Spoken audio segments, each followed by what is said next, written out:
Chris Waters here, folks, with Lee and Jesse from Alien Trap Games. What's up, guys? How's it going?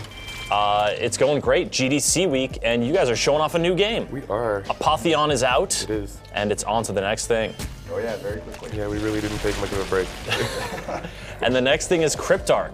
Let's see this thing in action, and we'll sort of form our idea of what is all going on here, because you guys jump from project to project, and they're very different. So this is a very different project than Capsized or Apotheon. Every game we make is a reaction to the previous game we make. So this is our reaction to Apotheon being a massively, long story scripted narrative thing. Whereas, so this is not that. This is not quite that. Cryptark is not that. Yeah, we wanted something a little more, a little quicker to make and more replayability and. Just something that people can dive into right away and have fun with. So we're looking at a procedurally generated map of an alien spaceship? Yeah, so this is a very, very early build. We've been working on this build for like maybe a month. We had some prototypes before that. Mm-hmm. But essentially you're playing as a space pirate, a space freelancer. And you're tasked with kind of taking over these alien spaceships and knocking out their central core. But in order to do that, you can't just go right to the core and shoot it. You can't just go right to the core. Because all these ships have different security systems on them. So it's all about kind of looking at a map, pre-planning what order you're going to tackle things in order to get to the core. So essentially, there's shield systems that protect other systems. There's door systems that lock all the doors down. There's factories that make enemies. There's systems that control turrets, all that kind of stuff. Mm-hmm. So if you can kind of target them and knock them out, you can make your life a lot easier. Because you'll make there be a lot less stuff cattle-boned cyberbot. What do you guys call this look here? Well, I really like Doom. I think cyber demons are like the coolest thing in the world. Yeah, they're pretty excellent. So we got cyber skeletons. Nice. As kind of our homage to that. So yeah, this is kind of the system map. So he's looking to destroy the core, the big brain. Mm-hmm. But all of these red squares are different systems that he can or can choose to take out. And he'll be going into each mission with only limited amount of ammo and limited amount of health. And you won't be able to take out everything. You can't do a full clean sweep of a level. It's not going to be the clean sweep. There's always just too much going on. There's always too much stuff. Okay. Actually, one of the things I think this is fairly close to is we really liked Far Cry 3 and Far Cry 4, the outposts. That is not what I would say looking at this game. It is close to, but with the outposts, it's a nice kind of self-contained little area. Yeah. You're going up to it. You're kind of surveying it. Okay, I'm gonna go here. I'm gonna turn off this alarm. I'm gonna hit a barricade or whatever. I'm gonna try it out, and then it all goes to hell. And then you have to kind of reformulate a new plan on the fly.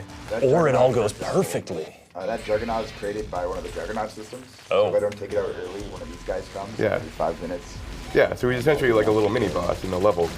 And he doesn't care about doors. He just comes right through. And even if you kill him, he'll come back if the system is still up. So one way to do that would be to take the system out. Another way would just to be real quick about it. Exactly. So you only have to deal with one of them in your exploration. So the way you're dealing with it, it looks, we're seeing a pretty basic machine gun type weapon in action, but there's also a grenade launcher from time to time. Yep. And then the one that I was using when I got to play the demo was, it's like a dash attack? Yeah, we have like some melee kind of chainsaw, energy saw type things. So the way it'll work is, obviously this is kind of the moment-to-moment level play. Mm-hmm. There'll be kind of an overarching economy-based metagame. So when you beat a ship, when you destroy a core, you'll get money rewarded for that. You get paid for that because that is your whole job. Yeah. And then you'll be able to use that for new weapons and new items and all that kind of stuff. But if you die during a ship, you lose the investment that you put into it. So basically, you start a ship, you look at how you think you're going to tackle it, you buy certain weapons about how you're going to tackle You stuff. buy ammo, you buy this caliber shield, you buy this chainsaw, etc. And that outlay, you're not gonna hold on to any of that stuff if you get blown up. Exactly. It's very much a risk-reward system. You're betting yourself against the level. So if you're gonna, say you're trying to tackle a really, really difficult ship that has like 30 systems.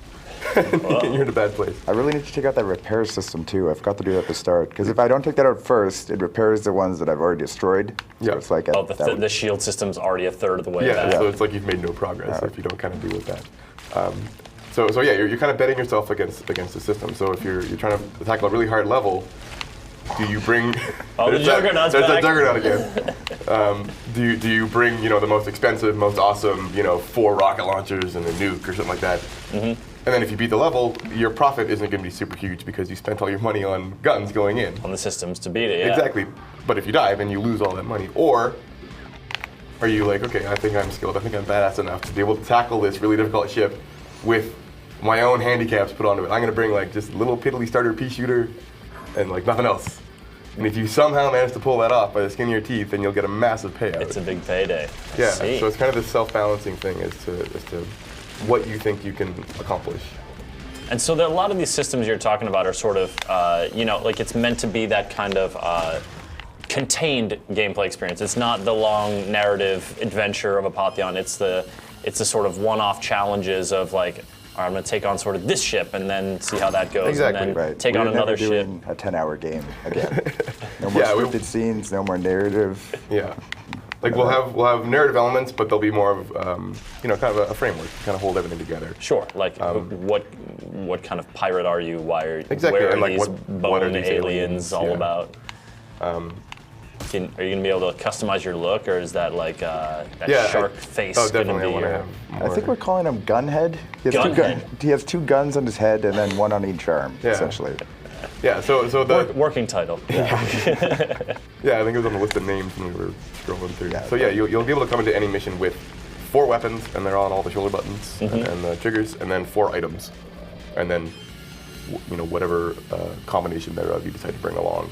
Okay, I see the items. It's the like D-pad indicator in the bottom left. Yeah, so you could bring like 3 health kits and like a landmine, or cloaking kits, or you can give up your item slots for a chance to make more money, or all these kind of different variations of things, or bring more ammo, or have like teleport beacons, or all these kind of just crazy gadgets and stuff like that. Are you guys still kind of brainstorming what kind of gadgets and stuff to put in there? Because I mean, I think the problem or the tricky part about one of these games is like you look at a map like that, and I would imagine like part of the impulse is I gotta make the best maze. What if we put it here so it's like fiendishly difficult?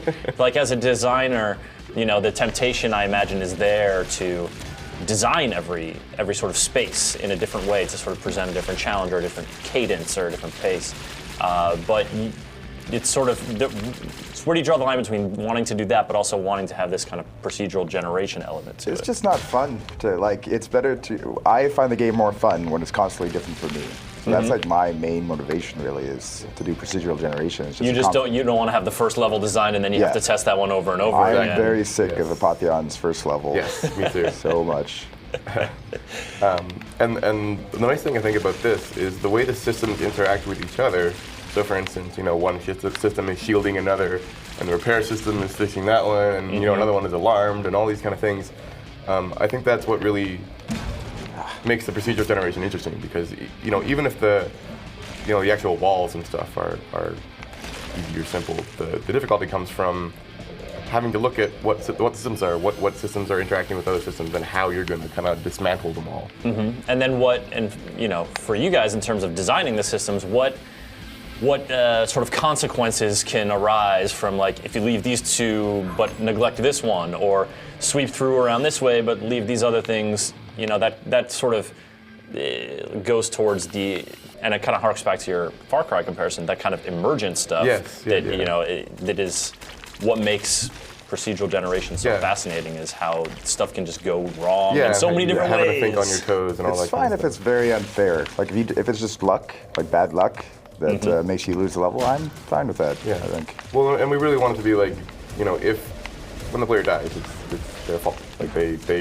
they lost the bet that they made, basically. Oh, okay. So, but you're talking about also, that's like a tough line to straddle, I'd imagine, because at the one time, you want players to, be able to make an informed decision when they're gambling, but with their loadouts and deciding like, I'm going to take this and try to go for this payout. Yeah. But at the same time, you want to design levels that are tough enough that not every loadout's going to work. And I think that is just that comes down to how you reveal it to You the made player. the game! I forgot that end text there.